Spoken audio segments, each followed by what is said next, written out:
Hi friends, welcome to Natural Wood Polish Work. நாம் இப்போ இந்த வீடியோவில் டிசைன் ஒர்க்லாம் எப்படி க்ளீன் பண்ணுறது, எப்படி சாண்டிங் பண்ணுறது இந்த வீடியோவில் பார்க்கலாம். எவ்வளோதான் புது மரமாக இருந்தாலும் நம்ம உள் மட்டத்தில் சொரன்னா தான் அது ஃபினிஷிங்காக இருக்கும். பாருங்கள், கலர் சேஞ்ச் ஆகுது பாருங்கள். முடிஞ்ச அளவுக்கு நம்ம க்ளீன் பண்ணிவிட்டு சாண்டிங் நல்லா பண்ணணும். இந்த மட்டெல்லாம் வந்து தகரில் இல்லை சாண்டிங் மிஷினில் போட்டு நல்லா க்ளீன் பண்ணி எடுக்கணும்.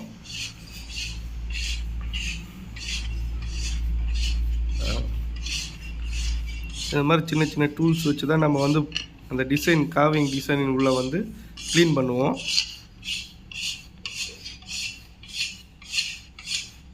அப்படி க்ளீன் பண்ணால் தான் நமக்கு அந்த ஓரளவுக்கு உள்ள மட்டம் வந்து ஃபினிஷிங்காக தெரியும், இல்லைனா அலாலையாக தெரியும். பாருங்கள், இது மாதிரி வந்து உள் மட்டத்தில் நல்லா க்ளீனாக எடுத்துடணும் சுரண்டி. அப்போ தான் பிசுறு இல்லாமல் நமக்கு நல்லாயிருக்கும். பாருங்கள், மேலே ஒரு சைடு பாருங்கள், ஒரு சைடு க்ளீன் பண்ணி வச்சுது பாருங்கள். உங்களுக்கே வேரியேஷன் நல்லா டிஃப்ரெண்ட் தெரியும்.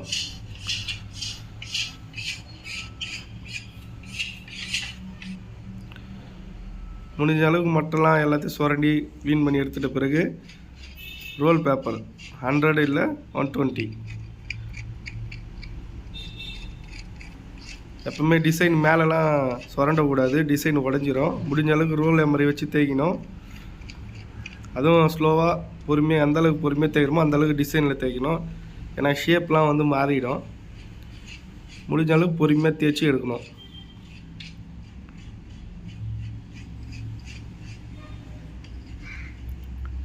ஏன்னா அந்த டிசைன்ஸ்லாம் வந்து கொஞ்சம் நுணுக்கமாக இருக்கும். அதனால் முடிஞ்ச அளவுக்கு எவ்வளோ பொறுமையாக தேய்க்கணுமோ அவ்வளோ பொறுமையாக தேய்க்கணும்.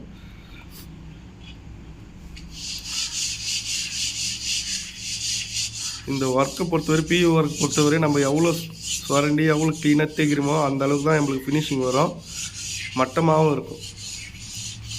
அதனால் ஃபஸ்ட்டு கோட் முதல்லையே நம்ம எவ்வளோ மட்டமாக தேய்க்கிறோமோ அந்த அளவுக்கு மட்டமாக தேய்ச்சிட்டு அதுக்கப்புறம் பியூசியில் அப்ளை பண்ணலாம்.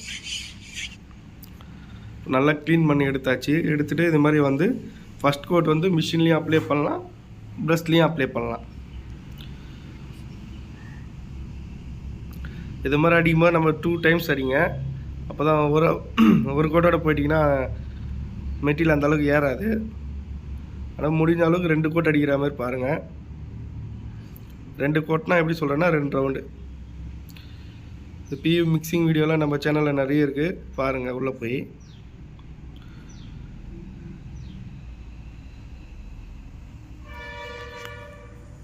இது ஃபுல்லாக ஒரு ரவுண்ட் அடிச்சுட்டு அடுத்த ரவுண்ட் அடித்தா தான் அந்த ஃபினிஷிங்காக இருக்கும். மிக்சிங்கில் நான் ஆல்ரெடி நிறைய பார்த்துருப்பீங்க. ஒன்றும் இல்லைங்க, 800 ml மெட்டீரியல், 200 ml ஆர்னர், அதாவது 1 லிட்டர் வரும். அது ரெண்டுத்தையும் மிக்ஸ் பண்ணிவிட்டு 200லேருந்து 300 ml பியூ தின்னர், ஏஷியன் பியூ தின்னர், எந்த கம்பெனி பியூ சிலர் யூஸ் பண்ணுறீங்களோ அந்த கம்பெனி பியூ தின்னர் யூஸ் பண்ணி மிக்ஸ் பண்ணி நம்ம டைரெக்டாக அப்ளை பண்ண வேண்டியது தான். அதுக்கப்புறம் தான் நம்ம வந்து சீலர் பட்டி பார்ப்போம். சீலர் பட்டி பார்த்து செகண்ட் கோட் வந்து ஸ்ப்ரே பண்ணால் ரொம்ப நல்லாயிருக்குங்க. ஸ்ப்ரே தான் பண்ணணும்.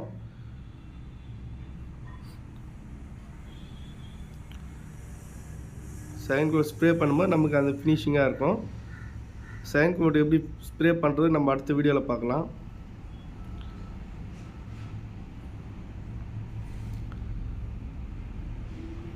மெட்டீரியல் வந்து இந்த அளவுக்கு நம்ம வந்து தளராக அடிக்கணுங்க.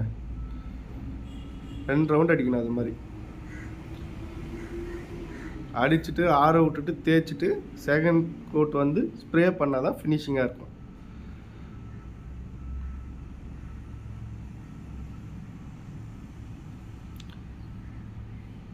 நல்லா ஆற்றி விடணும். மெட்டீரியல் வந்து தேங்கக்கூடாது.